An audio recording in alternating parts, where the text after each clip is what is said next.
Assalamualaikum warahmatullahi wabarakatuh. Alhamdulillahi wa kafa. Wassalatu wassalamu ala rasulihil mustafa wa ala alihi wa sahbihi wa man ihtada, amma ba'd. Ma'asyiral muslimin rahimakumullah. Segala puji beserta rasa syukur kita persembahkan kehadirat Allah Subhanahu wa ta'ala.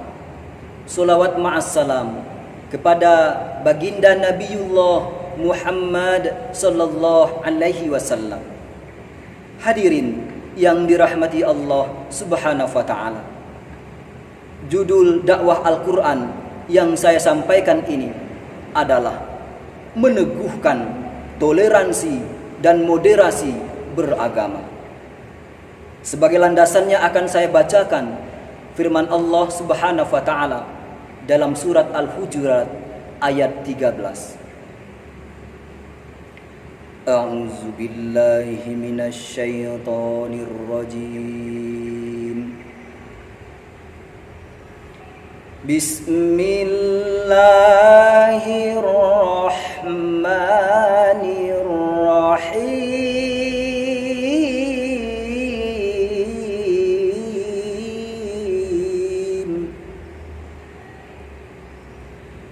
Ya ayyuhan nasu inna khalaqnakum min dzakarin wa untha wa ja'alnakum syu'uban wa qabaila lita'arafu. Inna akramakum indallahi atqakum.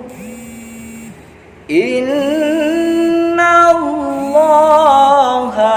alimun khabir. Yang artinya, wahai manusia, sesungguhnya kami telah menciptakan kamu dari seorang laki-laki dan seorang perempuan. Kemudian kami jadikan kamu berbangsa-bangsa dan bersuku-suku agar kamu saling mengenal. Sesungguhnya yang paling mulia di antara kamu di sisi Allah adalah orang yang paling bertakwa. Sesungguhnya Allah Maha mengetahui lagi Maha teliti. Hadirin yang berbahagia, Islam adalah agama rahmatan lil alamin. Kehadirannya menghapuskan segala sekat perbedaan dan permusuhan. Kedatangan Islam membawa angin besar bagi manusia yang berada dalam belenggu penderitaan. Islam datang untuk melawan berbagai macam bentuk diskriminasi dan rasis yang tumbuh subur pada masa jahiliyah. Maka ketika Rasulullah ditanyakan kepadanya, agama apa yang paling dicintai oleh Allah? Dalam sebuah hadis yang diriwayatkan oleh Imam Ahmad, Rasulullah menjawab, "Uhibbud dini ilallah al-hanifiyatus samhah." Agama yang dicintai oleh Allah adalah agama yang lurus lagi toleran. Hadirin yang dirahmati Allah Subhanahu wa ta'ala, ada 4 prinsip dasar yang memberikan jawaban kepada kita mengapa kita harus menjunjung tinggi sikap toleransi dalam beragama. Yang pertama, prinsip al-ta'addudiyah, di mana kita menerima perbedaan di atas muka bumi Allah ini sebagai sebuah watak alam bahagian dari sunatullah. Ketika kita seorang muslim meyakini keesaan Allah, maka wajib pula bagi kita untuk meyakini perbedaan yang merupakan ciptaan Allah Subhanahu wa taala. Yang kedua, prinsip waqi' masyiatillah. Prinsip bahwa perbedaan di atas muka bumi Allah ini adalah atas kehendak Allah. Artinya pastilah ada nilai-nilai kebaikan yang ada di dalam perbedaan itu. Yang ketiga, prinsip ka-usrah wahidah. Sesungguhnya manusia, kita semua ini berasal dari satu keluarga, satu keturunan, satu nasab, yakni berasal dari keluarga, nasab dan keturunan Nabi Adam alaihi salam.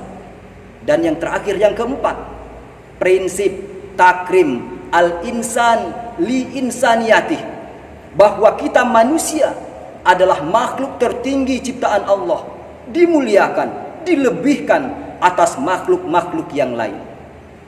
Tetapi mengapa kita masih saja melihat, bahkan di negeri kita ini masih saja muncul sikap-sikap intoleransi dalam beragama? Maka penyebabnya muncul, pertama, minimnya pemahaman seseorang terhadap agama yang ia yakini. Yang kedua, kurangnya komunikasi dan dialog yang dibangun antar umat beragama, sehingga menimbulkan diskomunikasi yang muara akhirnya nanti akan menimbulkan sebuah intoleransi. Dan yang ketiga, keadilan dalam memperlakukan komunitas agama. Bukankah baginda Rasulullah telah memberikan contoh teladan kepada kita betapa Rasulullah menempatkan toleransi beragama pada posisi yang sangat tinggi ketika beliau membangun negara Madinah. Beliau tidak pernah membedakan ini orang Islam, ini orang non-Islam dalam urusan keadilan sosial. Maka ketika keadilan sosial itu tidak mampu diwujudkan antar komunitas-komunitas agama, maka akan muncul intoleransi beragama. Hadirin yang dirahmati Allah Subhanahu wa taala. Sebagai dalil penutup dari dakwah ini, akan saya bacakan firman Allah Subhanahu wa taala dalam surat Yunus ayat 99. Walau syaa rabbuka la amana man fil ardi kulluhum jami'a afa anta tukrihun nasa hatta yakunu mu'minin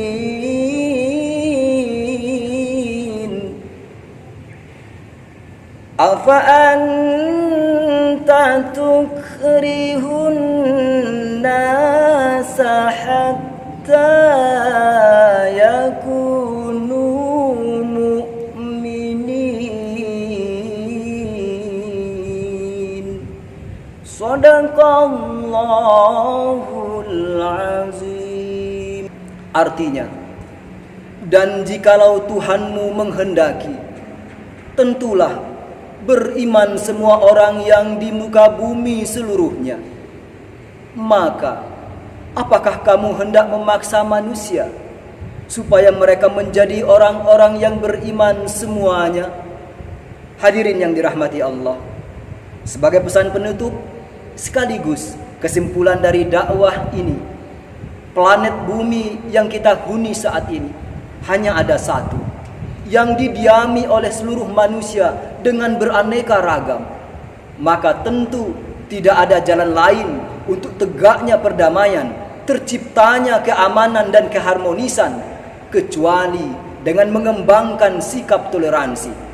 Sebagai umat Islam yang rahmatan lil alamin, maka sudah sepantasnya kita mampu membawa narasi kehidupan yang penuh dengan kasih sayang, mampu membawa narasi kehidupan yang penuh dengan toleransi. Inilah yang dinamai dengan moderasi beragama.